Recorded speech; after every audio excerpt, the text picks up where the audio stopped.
Dear students, welcome back to my channel Enjoy Learning. In this video, I'll teach you how to solve question number 9 of exercise 8.2. So let's begin. In question number 9, simply you have to arrange the following rational numbers in descending order. I've already told you how to arrange the rational numbers in ascending order. So the same thing you have to do here as well. अब बेटा descending order क्या होता है? Descending order में हम biggest to smallest लिखते हैं and अब देखिए आपको सबसे पहले देखना है कि ए पार्ट जैसे हम लोग देखें या बी पार्ट या सी पार्ट, तीनों में ही ना तो डिनोमिनेटर सेम लिख रहे हैं और ना ही न्यूमरेटर सेम लिख रहे हैं। तो हम लोग को जो अपना नॉर्मल वाला मेथड है क्या करना होगा, डिनोमिनेटर्स का एलसीएम लेना होगा, उनको सेम बनाना होगा एंड देन हमें अपने रैशनल नंबर्स को अरेंज कर देना होगा बहुत ही ईजिली। वही हम फॉलो करेंगे। सो बेटा देखिए मैं आपको ए पार्ट एक सॉल्व करके पूरा एक्सप्लेन कर रही हूँ। देखिए ए पार्ट में सबसे पहले आपको क्या करना होता है, सारे रैशनल नंबर्स के डिनोमिनेटर्स को चेक करना होता है। अगर किसी का डिनोमिनेटर नेगेटिव होता है तो आपको उसका नेगेटिव साइन न्यूमरेटर में भेजना होता है, ठीक है। तो देखिए जैसे कि -1/6 था, -2 था, 0 था और 7/-3 था।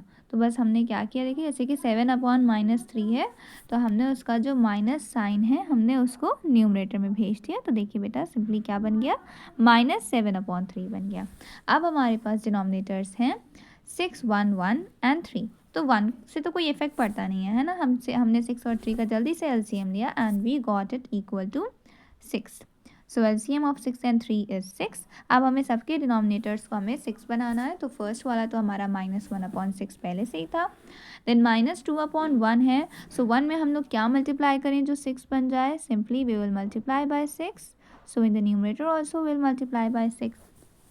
सो वी गॉट -12/6 एंड देन 0/1 है। 0 में चाहे आप मल्टीप्लाई करें या ना मल्टीप्लाई करें, आप बहुत ही ईजिली फाइंड कर लेंगे क्योंकि देखिए 0 के अलावा बाकी जो सब हैं वो कौन है, नेगेटिव है ना।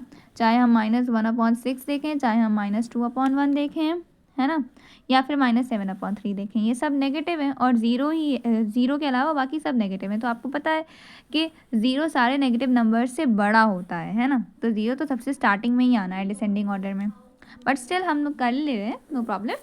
0/1 है, सो 1 में क्या मल्टीप्लाई करेंगे, 6, तो ऊपर भी 6 मल्टीप्लाई करेंगे, but 0 into any number is 0, तो 0/6 and the last one you will get -14/6 क्योंकि 3 2 6 होता है तो न्यूमरेटर में भी 2 मल्टीप्लाई करेंगे।